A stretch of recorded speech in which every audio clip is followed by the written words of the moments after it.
When I was little, my father was famous. He was the greatest samurai in the empire. Hey everybody, Jerry Williams, aka Greater Sapien here. Thanks for stopping by. Today we look at number 34 of Eric Dubé's 200 Proofs, Earth is Not a Spinning Ball. Dubé states, ship captains in navigating great distances at sea never need to factor the supposed curvature of the Earth into their calculations. Both plain sailing and great circle sailing, the most popular navigation methods, use plane, not spherical trigonometry, making all mathematical calculations on the assumption that the Earth is perfectly flat. If the Earth were in fact a sphere, such an errant assumption would lead to constant glaring inaccuracies. Plain sailing has worked perfectly fine in both theory and practice for thousands of years, however, and plane trigonometry has time and again proved more accurate than spherical trigonometry in determining distances across the oceans. This one is another interesting mix of BS peppered with some misleading use of reality. Let's start at the top. Ship captains in navigating great distances at sea never need to factor the supposed curvature of the Earth into their calculations. Right off the bat, this is false. To say never is just a lie. It kind of depends on the distance.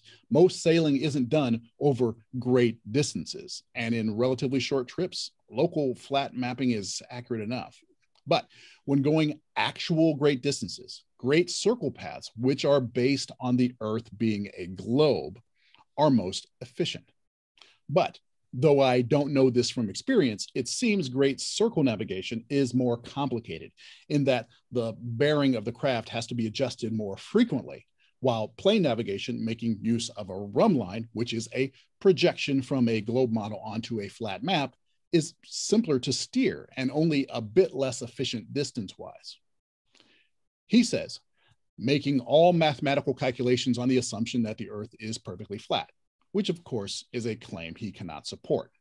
While it's true that they don't technically use spherical trigonometry because it's more complicated, the math they use is still based on the fact that the Earth is a globe.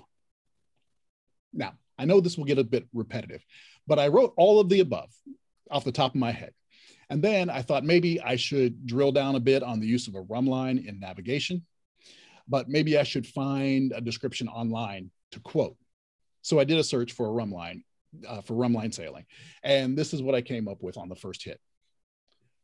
A rhumb line is a steady course or line of bearing that appears as a straight line on a Mercator projection chart, except in special situations such as when traveling due north or due south, or when at the equator, traveling due east or due west. Sailing a rhumb line is not the shortest distance between 2 points on the surface of the Earth.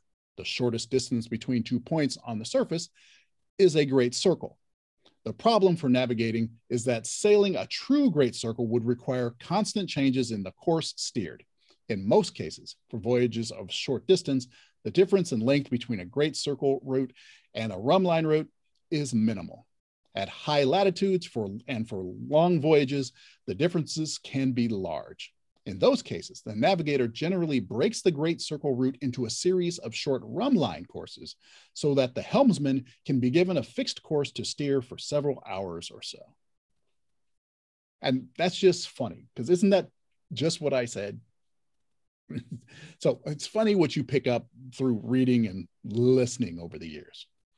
Side note, another little tidbit you pick up when you read, you know how they measure ship and air travel in nautical miles? Do you know what a nautical mile is, globe deniers? It was originally defined as the distance covered by 1 arc minute of latitude. Arc minute because this was the measurement of a path along the surface of a sphere. Now, over time, as they understood the Earth to not be a perfect sphere, so the length of an arc minute varied from place to place, they locked in the nautical mile to be a specific length. But the Earth being a globe is ingrained into navigation. Fun fact.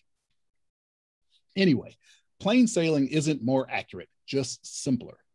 Kind of like flat Earth. If your world and experience is small and you only seek to deal with what's in your immediate reach, the Earth might as well be flat, as it's close enough for your needs and much simpler to think about.